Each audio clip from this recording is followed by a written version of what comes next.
बिस्मिल्लाहिर्रहमानिर्रहीम। आज हम एक्सरसाइज 4.3 को डिस्कस करेंगे। उसका क्वेश्चन नंबर 1 है, find the HCF of the following monomers bye completing the table. कि मैंने उसने कुछ मोनोमर्स दे दिए हैं। अच्छा, मोनोमर्स वो होते हैं सिंगल टर्म हो, एक टर्म हो तो हम उसको मोनोमर्स कहते हैं। जैसे अब ये 16p³ लिखा हुआ है तो ये एक मोनोमर्स है, यानी एक टर्म हो। दो हों तो वो बाई नोमियल्स और तीन हों तो वो ट्राई नोमियल्स बन जाता है। तो अब हमारे पास मुख्तलिफ मोनोमर्स हैं और हमने इस टेबल को कंप्लीट करना है। सबसे पहले है HCF ऑफ न्यूमेरिक कोफिशिएंट्स, कि ये जो नंबर हैं 16 और 9, इनका HCF क्या आएगा। तो HCF होता है हाईएस्ट कॉमन फैक्टर। तो इसके लिए आपने लीस्ट वैल्यू को देखना होता है, यानी वो वैल्यू जो सब में मौजूद हो और कम से कम, वो यानी कम से कम वैल्यू जो सब में मौजूद हो। जैसे अब न्यूमेरिकल की अगर बात की जाए तो ये 16 है और ये 9 है। 16 होता है 2 की पावर 4 और 9 होता है 3 की पावर 2। अब इन दोनों में कोई भी कॉमन नहीं है, ठीक है ना। ये 2 है, ये 3 है, कॉमन नहीं है, तो इसका HCF आएगा हमारे पास 1। नेक्स्ट है HCF ऑफ P। तो अब यहाँ देखें P की पावर 3 है और यहाँ पर P की पावर 1 है, तो ये लीस्ट है। तो सिर्फ P की पावर 1 ये हमारे पास HCF आ जाएगा। फिर HCF ऑफ Q। तो यहाँ देखें Q की पावर 1, यानी एक ही Q है, यहाँ Q की पावर 2 है। तो अब लीस्ट क्या है, Q की पावर 1, तो ये हमारे पास HCF आ जाएगा। HCF of R। तो R यहाँ पर है, इसमें R नहीं है, तो ये इसका HCF नहीं आएगा या 1 होगा। तो अब यहाँ पर रिक्वायर्ड HCF, तो रिक्वायर्ड HCF इन सब को मल्टीप्लाई करके आपके पास आ जाएगा। ये भी 1 है, 1 P से होगा तो P Q से होगा, तो P Q यही आपके पास इसका HCF आ गया है। नेक्स्ट है हमारे पास, तो अब यहाँ देखें ये 10 है, ये 5 है, ये 15 है। तो अब ये 10 में भी 5 होता है, ये ख़ुद 5 है, और 15 में भी 5 आता है। तो यानी अब इनका जो HCF आएगा वो क्या आएगा, 5 आएगा, क्योंकि यहाँ पर 5 मल्टीप्लाई 2 आ जाएगा, यहाँ पर 5 है और यहाँ पर 5 मल्टीप्लाई 3 आ जाएगा, तो 5 तीनों में मौजूद है, तो 5 आ गया। फिर HCF ऑफ P। तो अब यहाँ पर देखें P की पावर 3 है, यहाँ पर P की पावर 2 है, यहाँ पर भी P की पावर 2 है, तो लीस्ट वैल्यू क्या है, P की पावर 2, तो ये हमारे पास LCM आ गया। HCF of Q। तो Q देखें, यहाँ पर Q की पावर 2 है, यहाँ पर एक Q है, यहाँ पर भी एक ही Q है, तो यहाँ पर इसका जो HCF आएगा वो Q ही आएगा। HCF of R। तो यहाँ पर एक R है, यहाँ पर भी एक R है, यहाँ पर दो R हैं, तो अब लीस्ट है कि R की पावर एक ही है, तो यही हमारे पास HCF ऑफ R आएगा। रिक्वायर्ड HCF, तो आपने इन सब को मल्टीप्लाई करना है। नेक्स्ट हमारे पास 14 है, 28 है, 7 है, 21 है। तो अब ये 14 है, 14 का LCM अगर आप लें तो ये, या इसके फैक्टर बनाएं 14 तो ये आएगा 7 2। यहाँ पर ये है 28, तो यहाँ पर भी आएगा 7 और 4 आ जाएगा। यहाँ खुद 7 है, तो यहाँ पर 7 और 3 आ जाएगा। तो अब 7 इन सब में आएगा, तो 7 हमारे पास HCF आ जाएगा।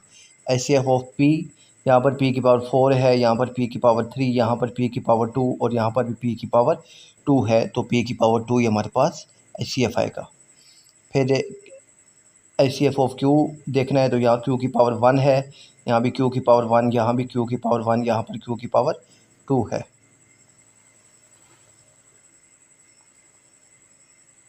तो अब हमारे पास यहाँ पर Q की जो लीस्ट पावर है वो Q की पावर 1 है, तो ये हमारे पास HCF आएगा। फिर HCF ऑफ R, यहाँ R की पावर 4, यहाँ R की पावर 2, यहाँ भी R की पावर 2, यहाँ पर R की पावर 4, तो लीस्ट है R की पावर 2, तो यही हमारे पास इसका HCF आ गया। तो इन सब को मल्टीप्लाई के करने से हमारे पास जो रिक्वायर्ड HCF है, यानी इन सब मोनोमर्स का, वो आएगा 7p² QR का स्क्वायर आ जाएगा। क्वेश्चन नंबर 1 का पार्ट बी है, if all common factor with least power of 3 unknown polynomials are 2 की power 2 3 P Q and P plus Q का whole square then what will be their HCF. तो वो ये कह रहा है कि सब का जो लीस्ट है, यानी ये वो नंबर्स हैं जो सब में मौजूद हैं। तो अब मुझे आप बताएं इसका एचसीएफ क्या आएगा। तो इसका एचसीएफ यहाँ पर ये देखें 2 की पावर 2 है, 2 की पावर 2 का मतलब 4, तो 4 3 दा 12 पी क्यू और ब्रैकेट में पी प्लस क्यू का होल स्क्वायर, यही इसका एचसीएफ आएगा। यहाँ पर जिस तरह ये था ना कि हमने सबसे पहले इनका सेपरेट फाइंड किया और लास्ट में इनको मल्टीप्लाई कर दिया, तो यहाँ भी वो यही बात कर रहा है कि इन सब में जो वैल्यूज़ मौजूद हैं वो 2 की power 2 3 P Q and P plus Q का होल स्क्वायर, ये सब में मौजूद है। तो आप ये जान जितने भी पॉलिनोमियल्स हैं उनमें मौजूद है। तो आप एचसीएफ बताएं, तो एचसीएफ इन सब को मल्टीप्लाई करने से आएगा। Right any 2 polynomials of your choice having HCF as 1।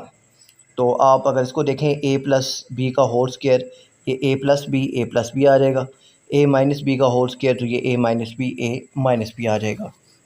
तो अब इन दोनों में कोई भी सेम नहीं है, तो इनका एचसीएफ जो आएगा वो क्या आएगा, 1 आएगा।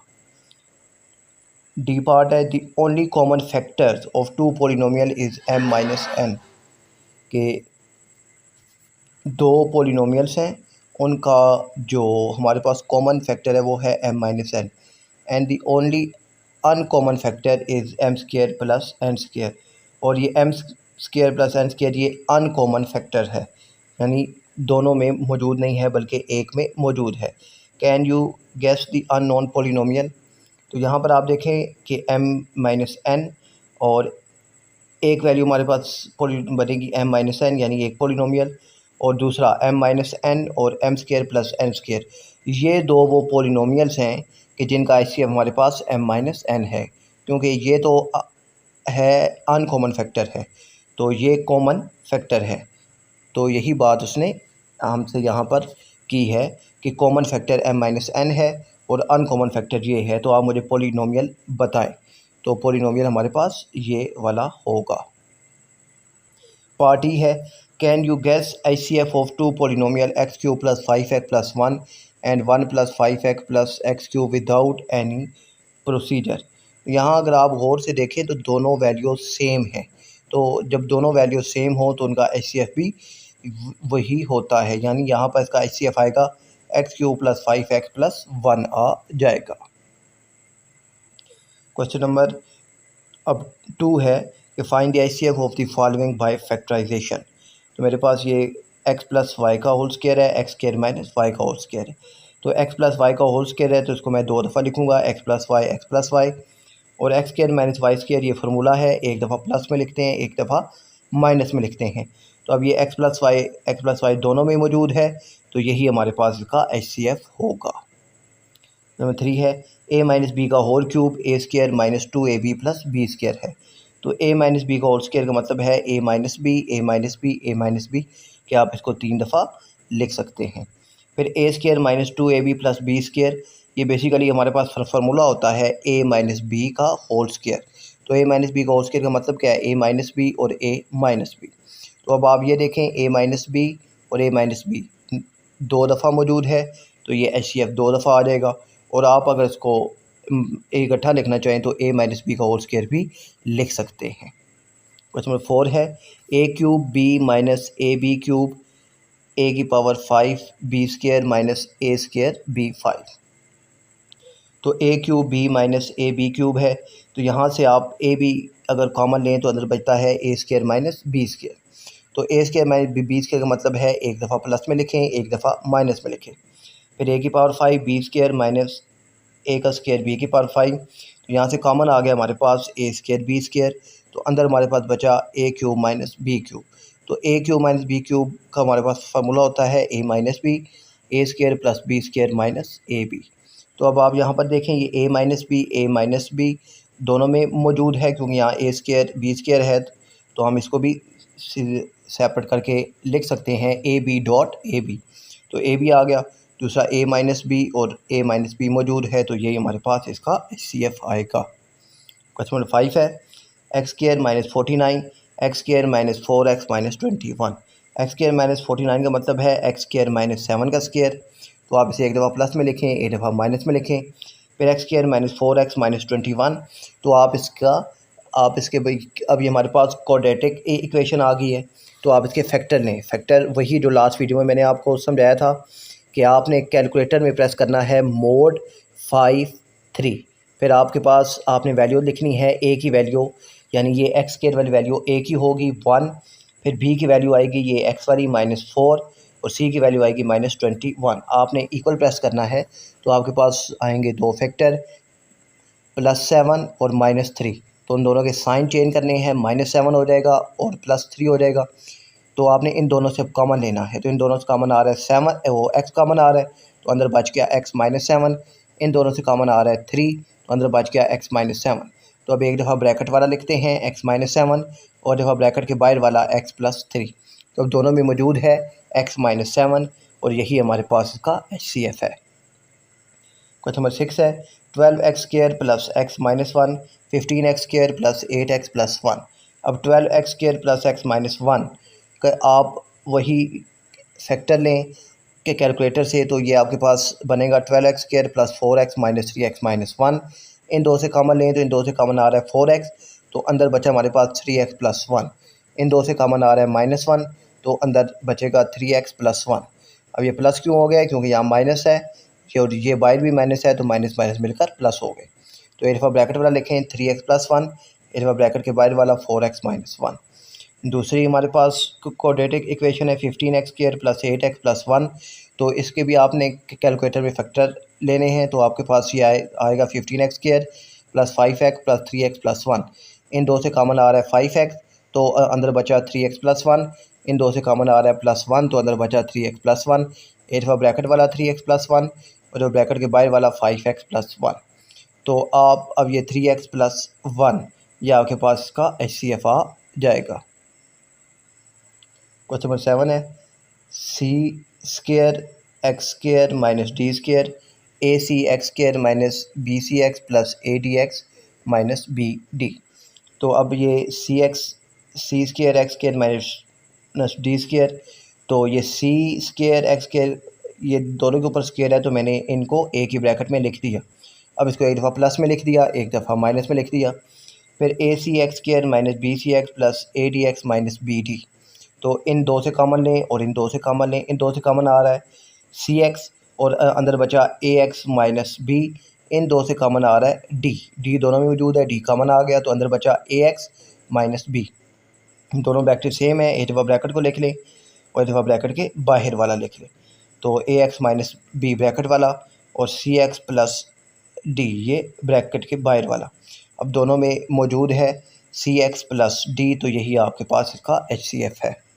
क्वेश्चन नंबर 8 है m² - n² फिर m4 - n4 फिर m6 - n6। m² - n² का मतलब है एक दफ़ा प्लस में और एक दफ़ा माइनस में। फिर m4 - n4 का मतलब है कि आप m² का होल स्क्वायर लें और n² का होल स्क्वायर लें तो ये 2 to the 4 वापस वही वैल्यू बन जाती है। तो अब आप एक दफ़ा से प्लस में लिखें और एक दफ़ा माइनस में लिखें। तो अब प्लस वाला तो फार्मूला नहीं होता मगर यहाँ माइनस वाला है, वही यही वाली चीज़ है। तो आप इसको दोबारा लिख लें m + n और m - n m6 - n6। तो यहाँ पर m की पावर 3 इसका होल स्क्वायर ले लिया, फिर n की पावर 3 इसका होल स्क्वायर ले लिया। अब एक दफ़ा प्लस में लिख लिया, एक दफ़ा माइनस में लिख लिया। तो अब यहाँ पर अगर आप प्लस वाले का फार्मूला खोलें तो ये बनता है m + n फिर m² - n² - mn। फिर अगर माइनस वाले का फार्मूला खोलें तो ये बनता है m - n m² + n² + mn। अब आप यहाँ पर देखें तो दोनों में क्या चीज़ सेम है।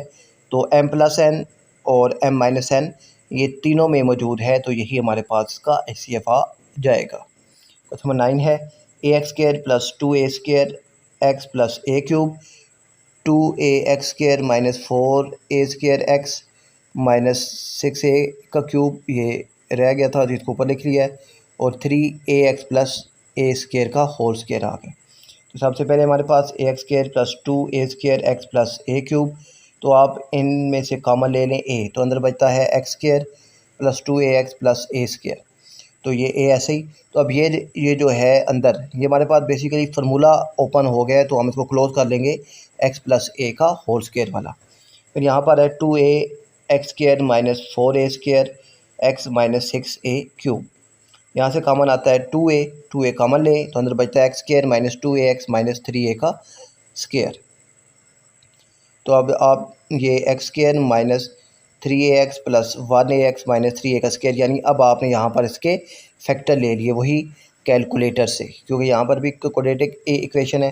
तो आपने प्रेस किया मोड 5 3a b और ये c, इनकी वैल्यू लिखी तो आपके पास ये वाले फैक्टर बन गए। तो अब आप इन दो से कॉमन लें, x कॉमन लें तो अंदर बचता है x माइनस 3a, इन दो से कॉमन लें तो इन दो से कॉमन आता है a, तो अंदर बचा x माइनस 3a। तो एक दफ़ा ब्रैकेट वाला x माइनस 3a, एक दफ़ा ब्रैकेट बाहर वाला x प्लस a। तो यहाँ पर है 3ax प्लस a स्क्वायर का होल स्क्वायर है। तो यहाँ से अब आप देखें तो यहाँ से आप a स्क्वायर को कॉमन लें, ठीक है। a स्क्वायर को अगर आप बाहर कॉमन लेते हैं तो अंदर आपके पास, अब चाहे यहाँ से ना आपने कॉमन लिया है सिर्फ a, इस चीज़ को समझिएगा, कॉमन a आएगा।